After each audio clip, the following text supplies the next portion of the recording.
Hello students, welcome to my YouTube channel. मैं Education Mitra PK. मित्रों, आज हम इस वीडियो के अंदर डिस्कस करने वाले हैं जनरल ऑर्गेनिक केमिस्ट्री से नीट के अंदर 2023 में 3 क्वेश्चंस आए थे बहुत ही बेसिक से, उनको हम डिस्कस करने वाले हैं। तो चलिए स्टार्ट करते हैं। फर्स्ट क्वेश्चन क्या कह रहा है आपका? The number of sigma and pi bond and lone pair of electron in pyridine respectively. यानी हमको सीक्वेंस से क्या निकालना है? सिग्मा बॉन्ड, पाई बॉन्ड और लॉन पेयर का नंबर बताना है। तो ये बहुत सिंपल सा क्वेश्चन है। अगर अपन बात करें इसके pyridine के फॉर्मूले की तो क्या होता है? C6H5N होता है। अब इसकी स्ट्रक्चर आपको पता है, तो 11th क्लास के अंदर हम GOC वाले चैप्टर के अंदर पढ़ते हैं। ये आपका pyridine है। ये एक हेट्रोसाइक्लिक एरोमेटिक कंपाउंड होता है, ठीक है, इस तरह से। और यहाँ नाइट्रोजन पे क्या रहता है? लोन पेयर रहता है, ठीक है। और सभी कार्बनों पे अपन को एक एक हाइड्रोजन देखने को मिलती है। ये इसकी pyridine की क्या हो गई? स्ट्रक्चर हो गई। अब आप इजीली इसमें काउंट कर सकते हो कि कितने सिग्मा और कितने पाई बॉन्ड है। तो देखो, अगर मैं बात करूँ सिग्मा बॉन्ड की,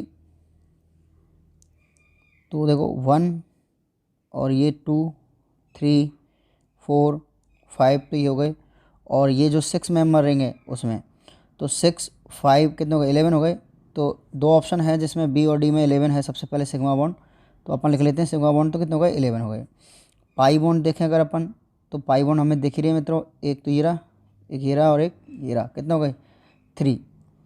तो 11, 3 और लॉन पेयर कितना अपन के पास? 1। तो कुल मिला क्या हो गया?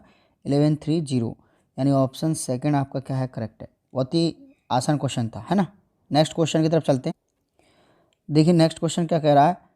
When the hybridization state of carbon atom changes from sp3 to sp2 and finally to sp, the angle between the hybridization orbital, है ना।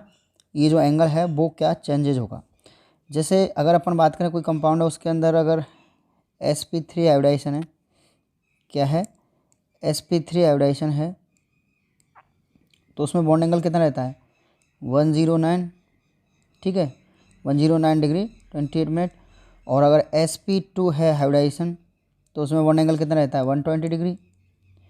और अगर sp हाइब्रिडाइजेशन है तो उसमें कितना एंगल रहता है? 180 डिग्री।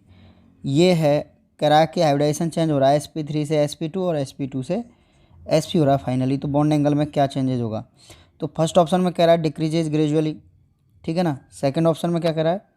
Decreases considerably. तो पहली बात तो डिक्रीज ही नहीं हो रहा है। थर्ड ऑप्शन कह रहा है इट इज़ नॉट अफेक्टेड, कोई इफेक्ट नहीं होगा हाइब्रिडाइजेशन से। और लास्ट ऑप्शन कह रहा है आपका इंक्रीजेज प्रोग्रेसिवली। तो बिल्कुल करेक्ट ऑप्शन हो जाएगा आपका डी, इंक्रीज हो रहा है। तो ये भी एक बेसिक सा आपका क्वेश्चन था। चलते हैं नेक्स्ट क्वेश्चन की ओर। तो मित्रों, ये भी GOC का बहुत बेसिक क्वेश्चन है। कह रहा है straight chain of hydrocarbon has the molecular formula C8H10, ठीक है।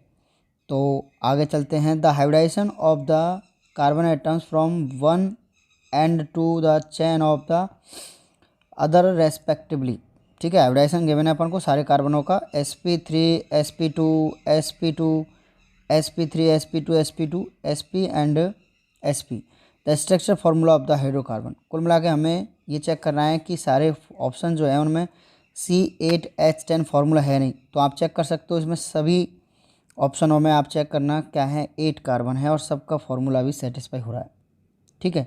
चलो एक में काउंट कर लेते हैं अपन। देखो यहाँ पे 1 2 3 4 कार्बन, 5 6 7 8, है ना। हाइड्रोजन काउंट कर लेते हैं 3 और 2 5 6 7 8 और 10।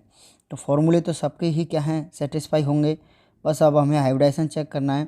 तो आपको इस तरह का हाइब्रिडाइजेशन आना चाहिए। देखो इसमें ना sp3 है, इसमें हम टोटल काउंट करते हैं क्या? सिग्मा बॉन्ड, ठीक है, CH3।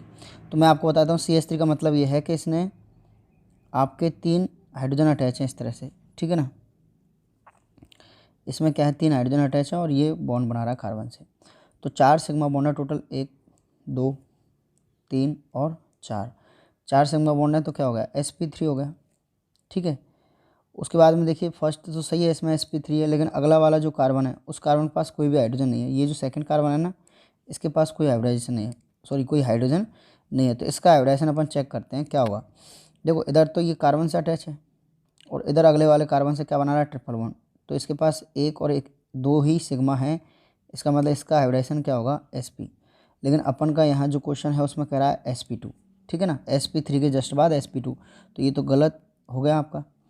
नेक्स्ट अगर अपन देखें तो इसका sp3 है और इस पड़ोस वाले का क्या है, इसका भी sp3 है। कैसे, देखो अगर हम इस कार्बन की बात करें इसकी, तो इसका हाइब्रिडाइजेशन देखते हैं। ये इधर कार्बन से अटैच है और इसके पास क्या है, 2 हाइड्रोजन है और इधर कार्बन से क्या बना रहा है, ये सिंगल बॉन्ड। तो आपको पता है 4 सिग्मा बॉन्ड है, तो इसका क्या होगा, sp3, यानी पहले वाले का भी sp3 और सेकंड वाले का भी sp3। हमें सेकंड वाले का sp2 चाहिए, तो ये भी गलत हो गया। नेक्स्ट ऑप्शन वाले उसमें चलते हैं, कंपाउंड के अंदर क्या कह रहा है, इसका तो sp3 है। अब इसका देखते हैं, देखो ये कार्बन है और कार्बन के बाद में क्या है, इससे एक हाइड्रोजन और ये डबल बॉन्ड से कार्बन से अटैच है, ठीक है। तो बिल्कुल दोस्तों इसका sp2 है, ये सही है, क्योंकि 3 सिग्मा बना रहा है, 1 सिग्मा 2 सिग्मा और ये 3 सिग्मा, तो sp2 हाइब्रिडाइजेशन हो जाएगा। अब चेक करते हैं अगले वाले का भी sp2 चाहिए अपन को, ठीक है। तो इसका भी क्या है, सॉरी इसके वाले का क्या चाहिए, sp2 चाहिए। तो इसको भी चेक कर लेते हैं, देखो क्या है इसमें, ये जो कार्बन है ना, इधर से तो डबल बॉन्ड से अटैच है, एक इसके पास क्या है, हाइड्रोजन है और इधर क्या है आपका CH2 है, ठीक है। तो इस कार्बन का भी क्या है, sp2 है, तो हमें sp3 sp2 मिल गया। उसके बाद अगले वाले का क्या होना चाहिए, sp3 होना चाहिए। तो अगले वाले का क्या है, sp3 है, ठीक है बिल्कुल, और sp3 ही चाहिए। लेकिन उसके जस्ट बाद वाले का sp है, उसके जस्ट बाद वाले का क्या है, sp है, इसका क्या है, sp। लेकिन हमें क्या चाहिए था, sp2 चाहिए था दोस्तों। तो ये ऑप्शन भी गलत, सेकंड वाला गलत ही था। तो आंसर तो थर्ड होगा, लेकिन चेक कर लेते हैं एक बार। देखो इस वाले का sp3 है, ठीक है, इसका भी क्या है, sp2 है और इसका क्या है, इसका sp2 है, इसका क्या हो जाएगा, इसका sp3 हो जाएगा, ठीक है, और इसका sp2 हो जाएगा और इसका भी क्या है, sp2, ठीक है। और लास्ट के दोनों का sp चाहिए अपन को, बिल्कुल इसका sp है और इस वाले का भी क्या है, sp है। तो कुल मिला के आपकी सारी सीक्वेंस मैच कर गई। इसमें आपके 8 कार्बन हैं और 10 हाइड्रोजन भी है, 3 और 1 4 5 7 8 9 और 10। तो ऑप्शन डी इसका क्या हो जाएगा, करेक्ट आंसर हो जाएगा। तो मित्रों आपके इस चैप्टर से GOC से बहुत बेसिक क्वेश्चन पूछे गए थे तीनों के तीनों, और मैं उम्मीद करता हूँ आपको वीडियो पसंद आएगा। अगर मेरी वीडियो आपको अच्छी लगी तो इसको लाइक, चैनल को सब्सक्राइब और वीडियो को शेयर ज़रूर करें। मिलते हैं नेक्स्ट वीडियो के अंदर, और इसी तरह के मैंने कॉन्सेप्ट JEE नीट के 2025 के लिए भी अपलोड किए हैं, तो आप मुझसे ज़रूर जुड़ें। आपको कहीं ना कहीं बहुत ज़रूर डेफिनेटली आपको क्या मिलेगा, बहुत फ़ायदा मिलने वाला है केमिस्ट्री के अंदर। Thank you so much.